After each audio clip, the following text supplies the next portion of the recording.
Hola, soy Gus Cortés de Divulgación 17 y hoy te voy a platicar sobre la Guerra Cristera.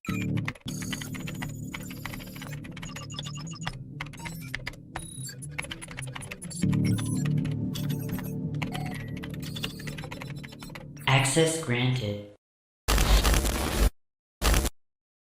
Conocido también como la Cristada, fue un conflicto armado en tierras mexicanas que duró desde 1926 hasta 1929 en el sexenio del presidente Plutarco Elías Calles. Durante 3 años, los suelos mexicanos se tiñeron de rojo, debido al conflicto armado entre los católicos y el gobierno mexicano. Debido a tensiones revolucionarias entre bandos liberales y conservadores, estas desencadenaron diferentes decisiones en el gobierno, las cuales afectaban a la iglesia. La Constitución de 1917 rechazaba la personalidad jurídica de las iglesias y rechazaba la participación del clero en aspectos políticos.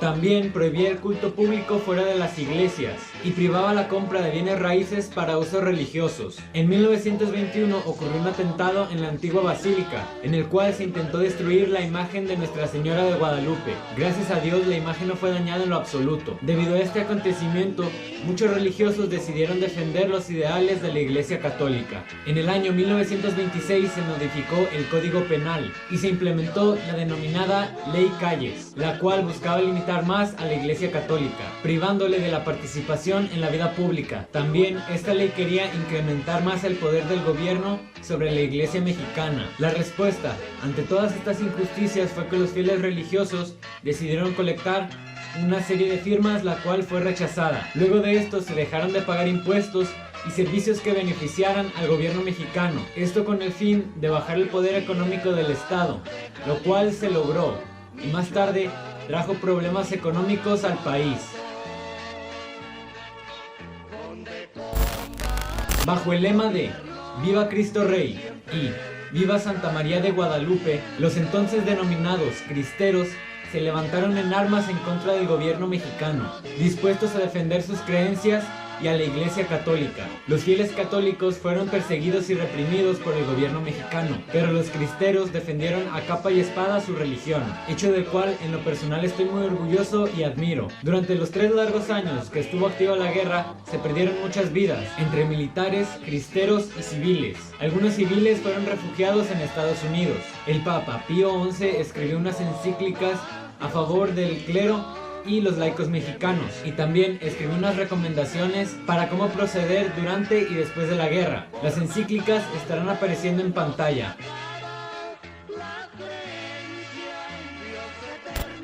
Asimismo, el Papa alentó a los llamados Caballeros de Colón a presionar al gobierno estadounidense, esto para llegar a una solución del conflicto, y gracias a esto más o menos se logró un acuerdo de paz entre ambos bandos. El ejército mexicano fue apoyado por Estados Unidos y por un grupo llamado Ku Klux Klan. Por otro lado, los cristeros fueron apoyados por la Santa Sede y por un grupo antes mencionado llamado los Caballeros de Colón. La guerra, que se prolongó durante 3 años, dejó aproximadamente 250,000 muertes, entre militares, cristeros y civiles. La misma cifra de personas fue refugiada en Estados Unidos. Debido al conflicto, el Estado se vio obligado a renovar sus reformas laicas en educación y relación entre el gobierno y la iglesia. La comunicación y negociación a partir de ese momento se hace directamente entre el arzobispo y el presidente para evitar cualquier tipo de confusión. Finalmente, en 1929, con la entrada de Emilio Portes Gil a la presidencia,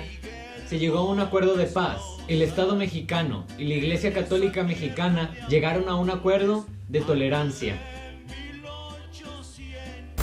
Los personajes que más destacan en este acontecimiento son el presidente Calles. Gobernaba el país durante esos años y fue el encargado de promulgar la Ley Calles. Emilio Portes Gil es el sucesor de Plutarco Elías Calles. Llegó a unos acuerdos de paz y dio fin a la Guerra Cristera. Arzobispo José María del Río fue un sacerdote católico, en ese entonces arzobispo de México. Fue uno de los dirigentes que más presionó al gobierno mexicano.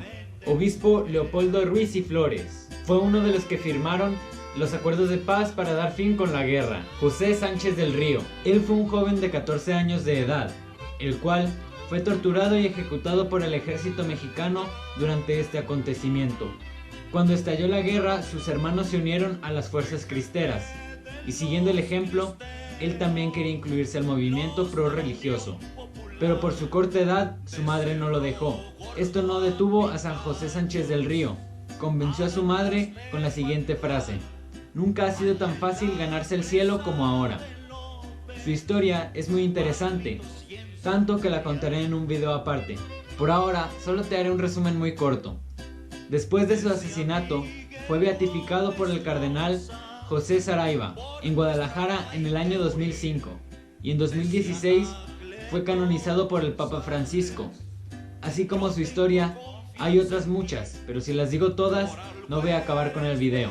Este conflicto fue muy sanguinario y pudo haberse evitado. El gobierno tuvo que ser más tolerante y respetuoso ante las creencias de nosotros los católicos. Hay muchísima información en todos lados, pero recopilarla toda es imposible. Este hecho marcó un antes y un después entre las relaciones estatales y religiosas. Si te gustó o ayudó el video, regálame un me gusta y compártelo con tus amigos.